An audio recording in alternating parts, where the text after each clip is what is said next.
Sa kauna-unahang pagkakataon, bilang pagdiriwang na rin ng ika-15 taon ng Creation Sabbath, ay isinagawa ang isang special Sabbath program sa Rojas SDA Church noong ika-26 ng Oktubre taong kasalukuyan. Ang naturing na programa ay isinasagawa sa tuwing ika-4 na Sabat ng Oktubre. Ito'y isang espesyal na pagkakataon upang magpuri, maggalak at magpahinga kasama ang ating manlilikha, habang pinagbubulay-bulayan natin ang kagandahan ng kanyang mga nilikha. Para sa akin, napakahalaga talaga ng Sabat, sapagkat ito ay kabilang sa mga itinalaga ng Diyos, ito ay pinabanal ng Diyos. Ang special of Creation Sabbath ay isa lang ito nagpapaalaala sa atin na talagang napakahalaga nito na mayroon tayong isang one day for the Lord na makapagbibigay sa atin o makakarecall sa atin ng nakabutihan ng Diyos mula sa punang araw ng kanyang paglalang. So, tandaan po natin, lagi nating alalahanin na ang Sabat para sa Panginoon ay napakahalaga, na ibigay natin ang buong-buong panahon natin sa paglilingkod at sa pagpuri sa Kanya sa banal na araw ng Sabat.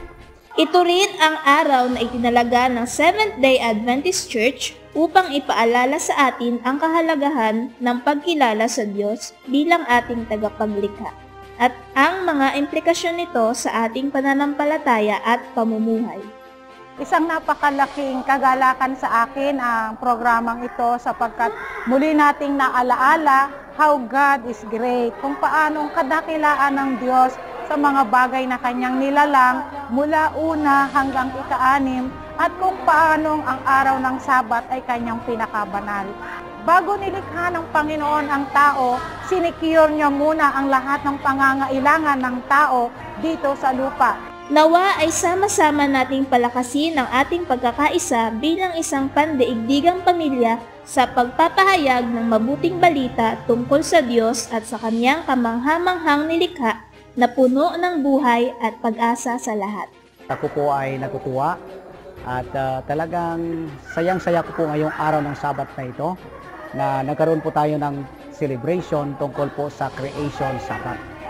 Ang aking alam po, ang isa sa pinakamagandang mensahe tungkol po sa Creation Sabbath ay atin pong binabalik yung ating sarili sa orihinal na plano ng ating Panginoon. At ito po yung Sabbath ng Panginoon na Kanya pong ipinagkaloob sa tao doon sa Garden of Eden. Kaya kung tayo po ay isang tunay na mananampalataya bilang mga Seventh-day Adventist, karapat-dapat lamang na atin pong pasalamatan ang atin pong Panginoon at papurihan at sambahin siya dahil po siya ang ating Creator at siya po ang nagbigay ng lahat para sa atin, para po tayo magkaroon ng kaligtasan. Mula dito sa Mindoro Island Mission, ako si Chantel Pancubit. Let your light shine.